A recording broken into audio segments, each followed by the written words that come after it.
Hey, could I ask you a quick question? Yeah, what's up? So I'm reading this book that you told me about by Carl Jung, and I'm just so curious.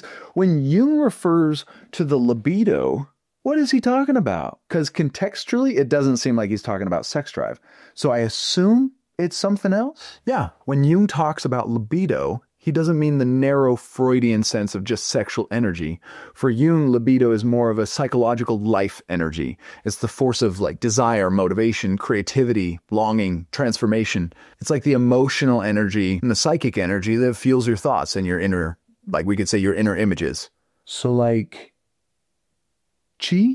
Yeah, sure. Also, sex drive can be an expression of libido, but that's not exclusively what he means. Okay. See, sex is a piece of libido, but so is the urge to create art, or the drive to search for meaning, or to grieve, or to rebuild your life.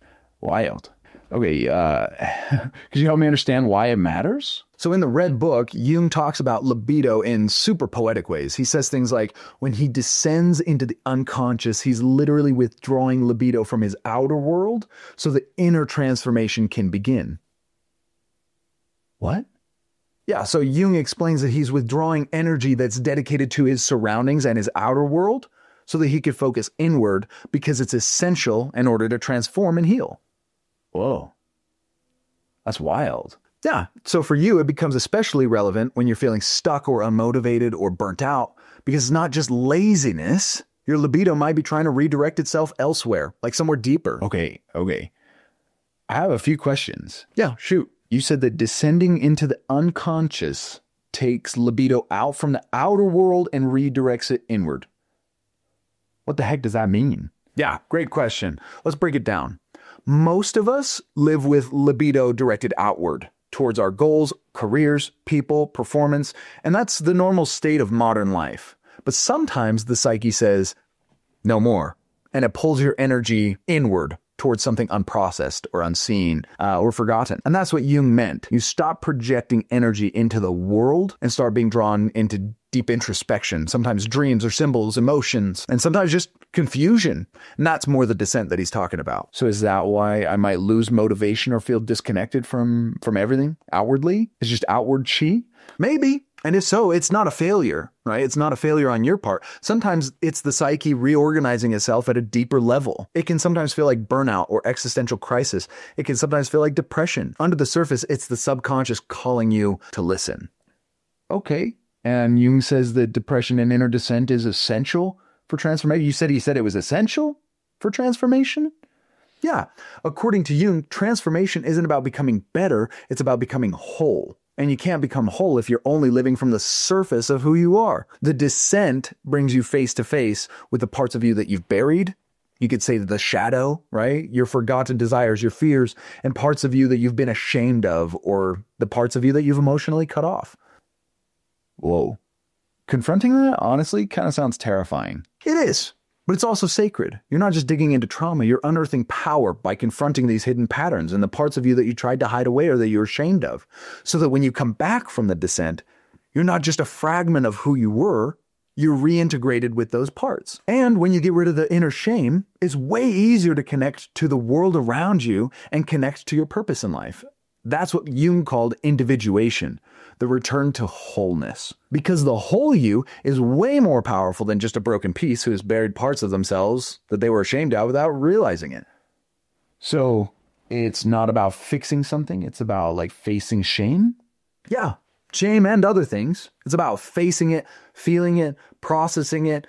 Essentially, it's about digging deep and becoming whole. Okay, so let me see if I get this straight. We might say that if I fall into a depression or inexplicable tiredness, exhaustion, that my unconscious is calling me to process things? Or is it saying that I need to transform? Maybe. What if I don't dive deep to explore and process all of this? Am I going to just feel depressed and perpetually exhausted until I do dive deep? Or am I misunderstanding something? No, yeah, you're absolutely getting it. You might be tired or depressed because you weren't taking care of yourself in the first place, or you might not have been sleeping well. But yeah, on the other hand, it might be your soul saying, hey, look here. Something inside of you needs your attention. Jung saw this kind of fatigue not as dysfunction, but as a summons. And yeah, if you ignore it, the fatigue can linger, sometimes for years, but it's way more nuanced than that. Just feeling low doesn't guarantee transformation. You have to choose to engage with what the low point is asking you to face. Does that make sense? So if I just numb or push through, I might miss the message from the subconscious. Exactly. Right? Transformation requires willingness to feel, not just forcing it, not overanalyzing it. Just feel it, witness it, process it. And that's when energy starts to move again.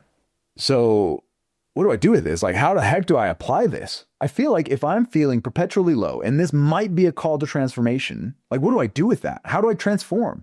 And if I go too deep trying to process this stuff, won't I start overthinking and get lower? I feel like I'm going to drive myself right into an existential crisis. Yeah, honestly, that's such a real concern and a super great question.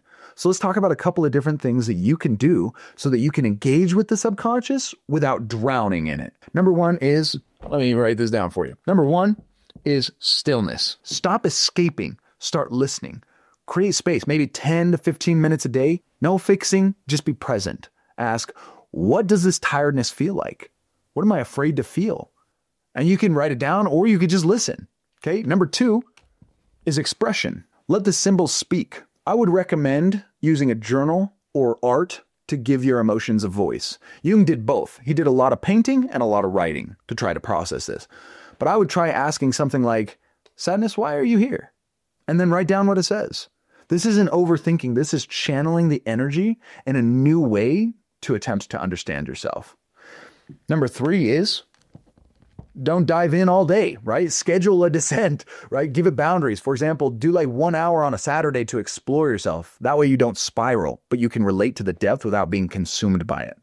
Maybe treat it like a weekly meditation.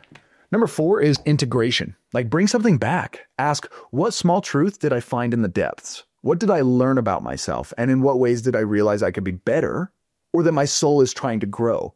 And then take what you learned and act on it, even if it's something tiny. Resting without guilt or like changing a bad habit, grieving something that you haven't grieved. There's a lot of little teeny tiny things that you're not doing that your soul is craving. Okay. Yeah, this actually is starting to feel doable. It's almost like you're building a structure in the chaos. Yeah, that's exactly it. You never heal by force. You heal by listening. Transformation isn't always about striving. Sometimes it's about surrendering and listening to yourself, understanding yourself and your own thoughts. And when you do, that's when libido returns, the chi returns, life energy, right? And that energy can flow and life begins again.